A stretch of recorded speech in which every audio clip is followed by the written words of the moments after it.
Pagkahuman na mo gama og buko sala, dire na pud mi sa dekorasyon. Gabi pa lang nag-assemble na mi sa mga dekorasyon. Nagpalubo og balloons, nagbutang sa tarpaulin, ug sa backdrop. Nag-hire pa jud mi og taga-decorate aniya.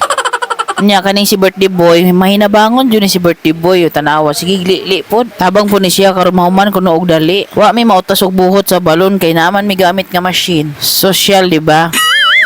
350 pieces nga balon sa nga mo ang gipalubo na. Dako kasog tabang ang machine kay dili na mi mautas og buhot, dili na mi mautas og mano-mano og bomba. Last year mas daghan tong balons nga mo ang gigamit kaysa karon. Mas nindot jud og daghan og balons, mas lively. Simpleng dekorasyon lang, importante may balons. Dahil ordinary nga yung gamit naming balons kaya hindi naman siya sinobrahan ng hangin. Kami lang din namili sa kulay ng aming mga balons. Last year iba-iba rin yung kulay. Estimated nga lang yung laki ng balons namin. Huwag lang masobrahan ng hangin para hindi pumutok agad. Gabi mi nag-decorate og nagpalubo sa balloons kay pagkaugma brown out man kuno. Kay kung way kurente mautas jud mig buhot aning balloons. Di ba kay lugwa jud na imong matag binuhot.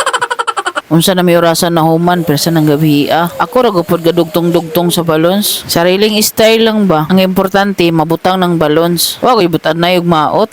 Kanya pagkahuman mo to ilahan ng gitaod. Duha man ang mag-birthday, mao duha po nang amo ang dekorasyon. Nya pikas-pikas gitaod na nila ang mga balloons. Kanya pagkahuman og taod, mao na ni.